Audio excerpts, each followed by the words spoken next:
Hello, gorgeous people, and welcome to another TV Central one-on-one podcast. I'm Aaron Ryan. This is episode 30, 2023, and the 16th of the Australian Survivor elimination episodes, although this is the 19th elimination overall. With Simon gone, Nina was the only one left on the outer. It seemed a foregone conclusion that she would be gone, but it was a split 2-2 vote with herself and Matt. It was up to George to cast the deciding vote, and it was either heart or head. Ultimately, George went with his heart and Nina went home. Probably no surprise from the Australian public. Nina Twine is the 19th person eliminated from Australian Survivor. Nina, thank you for joining me at TV Central. Hi, thank you for having me. First of all, you were one tough girl, certainly not a follower. You spoke your mind, you said your truth, you fought hard in challenges, and you made some big moves. Would you say you were a tough player? I would say so. I wasn't scared to go out there, just like you said. I didn't want to hold back because if I ever went home, when I went home, I didn't want to regret anything. And I thought to myself, all these conversations that I'm scared to have, I'm just going to have them. All these things that I'm scared to do, I'm just going to do them. Yeah, I got injured last time, but screw it. I could get injured again. I'm here. I'm going to seize this opportunity and I'm going to make the most of it and do what I can to the best of my capabilities. The biggest question for me, and it's something I just don't understand, so help me out. An alliance is great because it protects you moving forward. But when everyone outside the alliance is voted out, then what? I mean, George had an alliance with Jerry, Matt, Liz, Shawnee, Haley, yourself. How does an alliance work then? It could only work to a certain point, right? Correct. And that's what I was trying to tell Matt and Jerry. I made a new name, Jat. Matt and Jerry. I'm like, look, I get it. You're in this alliance. You've been in it from the beginning. I've been at the bottom since the beginning of Merge. Like, please, when are you going to detach? And unfortunately, they didn't, but they thought it was best for their game. I did what I thought was best for their game. So at the end of the day, I tried my best not to judge because they're still there. I'm not. They did something right. Yeah. Even if someone rides on the coattails of George and gets to the final tribal council, I imagine their chances would be reduced if George is there. If it was, say, yourself, Jerry, Matt, in the final tribal council, it evens things out, right? How do people not try and vote out George, say, halfway or at the three-quarter mark of the game? I don't know. Almost everybody's had a crack at some point. We've all tried. And one thing has led to another, where that's an idol saving him, somebody else becoming a bigger threat, somebody's agenda changing. But that's the game of Survivor. Everything always changes.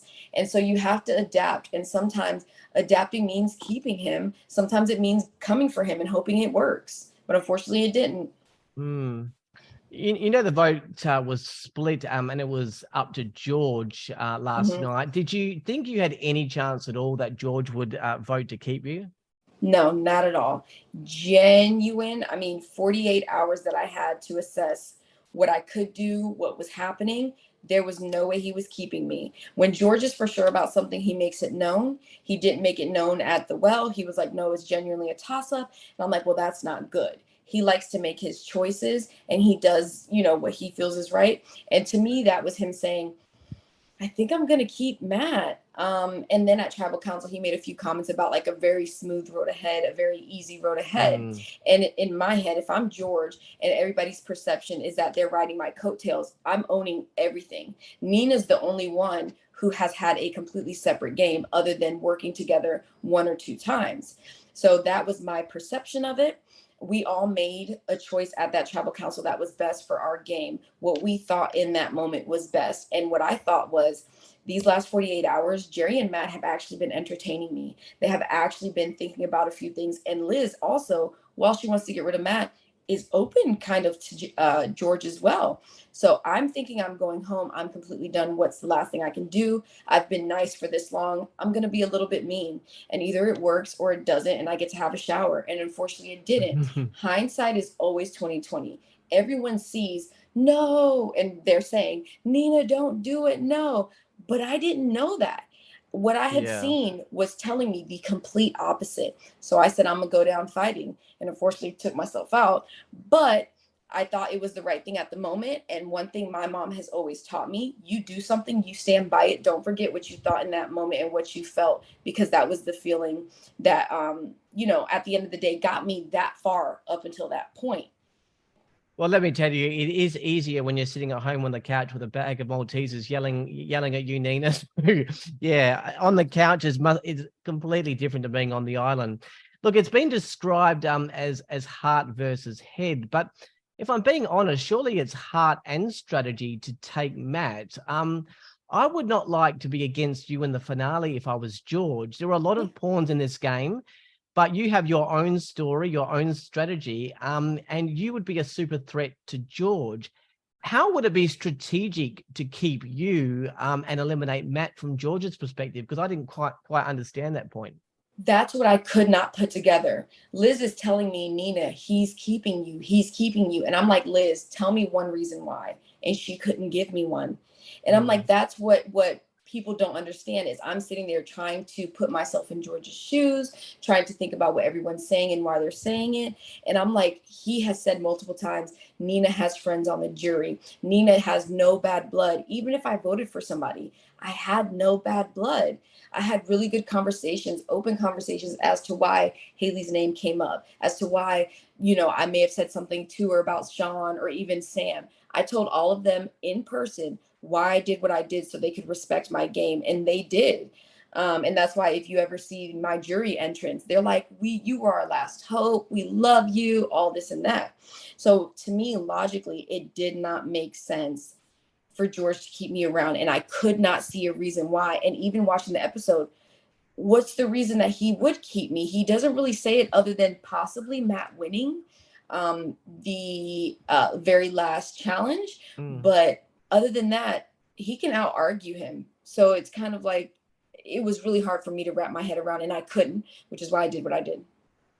Just a very quick one. I'm just curious your thoughts. If you had have won the challenge instead of Liz, who do you think would have actually gone home?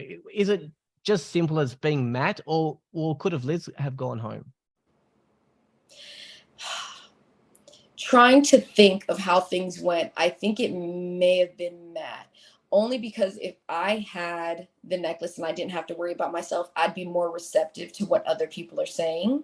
And I'm not going to lie, I was also quite frustrated with Matt for not ever throwing me a bone, in the sense of not even entertaining me. Like, I would have chats with him, and at the end of the chat, I'd be talking. He'd be like, okay, and then walk away. And I'm like, what are you, like, you don't even try. George entertains me. He at least listens to what I have to say. So I kind of think it would have been Matt. However, I think Matt and Jerry at that point would be scared, because now they're one of 4 that can go home, and their name has come up previously. So I think if I really, really stuck by Liz, it would have been Matt. But I think Matt and Jerry would be so scared at that point, they might say, no, let's finally take George out. Wow. Different direction now. My last podcast was with Simon, obviously. And just from a viewer perspective, I think he was misunderstood. He got stabbed in the back from Geordie, his best mate. He had the fake idol, but he genuinely thought it was real, gave it up to help others. He's super kind. Aside from a bit of an ego thing, he was a great player in my view, but he really rubbed people the wrong way, and he was always sitting alone. What did I miss that you guys saw or didn't see with him? So 2 things. First one, very quickly. When somebody's saying something, of course, I'm going to amp it up because the attention is not on me, right? But I even had a chat with Simon myself. The ego thing, I actually don't see it. I'm a little bit confused, only because if you give me props and I accept it, and I'm like, oh my God, thank you guys so much. You give Simon props because he's a little bit more of like an emotional person. And he's also a man who was a bodybuilder. He has this visual that takes, is a very strong representation. When you amp him up, he's more like, yeah, right? But I actually never felt like Simon had an ego, and that's a personal perception of mine. I think he just takes positivity more than the rest of us, where I say, thank you, great. He's like, yes, no, yeah, let's celebrate. Second, when you said him being on the outer.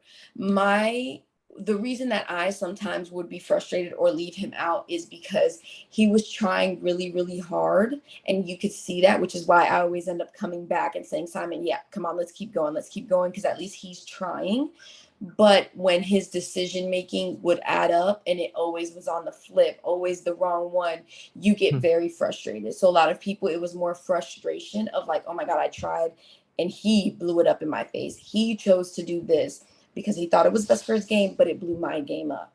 So it was more of just the frustration, because he was actually, to me, especially at Supervillains, a lot of us really enjoyed him. I don't know what happened, fully previous to that with the OG villains, but we enjoyed him. He was very helpful, very strong in challenges, open to have chats, really funny guy.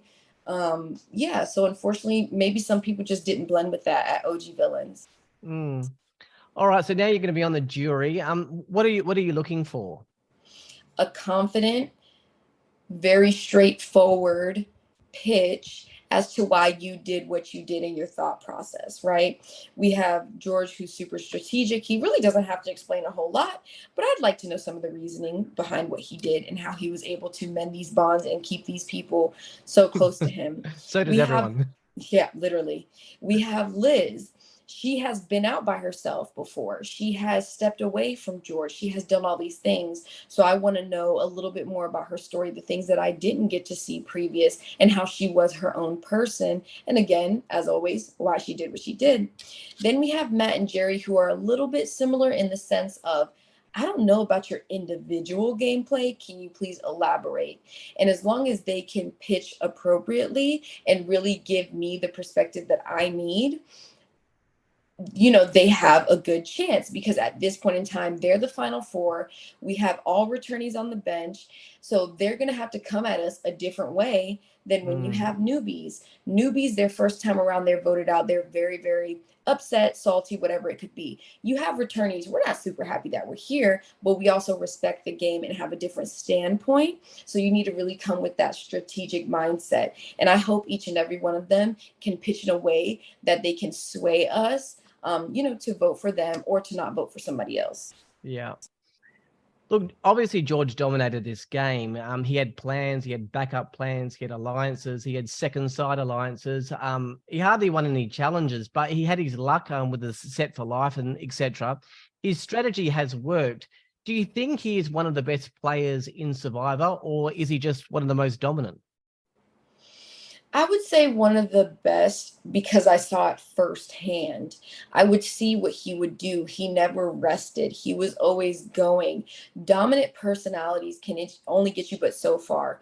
A strategic mind like that gets you to the final four. You know what I'm saying? Yeah. So personally, because I respect the game so much and I genuinely enjoy it, watching him is really, really fun and very interesting, because we have level 1, 2, 3, 4 players. He, to me, kind of seems like a level 10. That's very unique and very rare. And I'm honored not to really be on the opposing side of that, but honored to have been able to watch that and see how his mind works and attempt to understand it. Yeah. Just finally, everyone seems to have a sliding doors moment. Yours seems to be the one that, with the whole Shaun and Sam moment with the wrong decision made about the immunity idol. Walk me through that. I did chat to Shaun. To me, it seemed, this is a viewer at home, of course, it seemed obvious. Either Hayley was telling the truth or she wasn't, but you had two idols. So obviously go one with Sam if she's telling the truth, and go with one for either yourself or Shaun if she was lying. What happened? So what you don't get to see is after merge, she made her choice to jump ship, which is appropriate. She felt at the bottom. But she genuinely did not talk to us. And I actually had a really good relationship with her previous. So my standpoint is, I kind of know how Hayley talks. I kind of know how she thinks about things and how she reacts. She pulls me to the hammock and is like, yeah, I think you should do this. And I'm like, oh, like that's not normally how she would approach certain situations. And then I'm also thinking to myself, the paranoia sets in. I previously was attempting to write her name down, and it probably would have been successful, and she knows that. So why not try and trick me? Why not try and convince me to do something otherwise? I was hoping she was telling the truth. came to the boys and said, guys, I think she might be telling the truth, and I think we can do something. And they're like, well, Nina, don't forget this, that, which was already in my head. So while my heart is here, my head is here, I started kind of going like that with what they were saying as well, because out there, perception is reality, and we try and mold our perception based on facts, what we see, and it was just that one chat. That was it. Like, there was nothing else. And of course, that one chat was instrumental and monumental. But when I have a full day to think about something and I had this one little 2-second chat, it's really, really hard for that to carry more weight than all of the other evidence and facts that I had at that time. Now, of course, like you said, I'm watching it and I'm like on the plane to Australia and I'm like, oh my God, I don't even want to watch this episode, but I know I have to. Oh my God. But even me and her had a really in-depth chat after that, like a really, really in-depth chat. And she may have said to you, whether you've talked to her or not, she said to other people that she wished she had came and said something in a different way. She was too calm and collected, too in and out really quickly. She knows how I work. I know how she works, and that just wasn't normal. And she knows that I need a little bit more. Like, you don't sit down, tell me something, and walk away. And I'm just like, okay. And then never checking again, like ever. Normally people come and double check. Like, I saw Nina by the well. Let me catch her while she's by herself. But yeah, that was a sliding door moment, right? But I always remind myself, I made it to final 5. I could have only been at 7. I could have been at 8. That could have been me that night. I didn't know until Jonathan read the votes. Yeah. Well, you were definitely one tough cookie. What a player. Just really proud of your game, because you're really the last player left that's not sort of riding the coattails. So you played your own game, and you made it on your own completely. So well done. We'll see you on the jury, and thank you for joining me at TV Central. Thank you so much for having me. I appreciate it. Nina Twine, 19th eliminated from Australian Survivor. Australian Survivor, 7:30 Sunday and Monday on 10 and 10 Play, down to 2 episodes a week now, with just 2 episodes remaining until we find out if George will be the sole survivor. That's all everyone's asking. TV Central will be talking to almost every eliminated contestant. There'll be a podcast available around lunchtime the day after an elimination. That's it for this episode. For all the latest news, podcasts, streaming info, guides, and ratings, head to tvcentral.com.au. Until next time, I'm Aaron Ryan. Thanks to Nina Twine. Bye for now.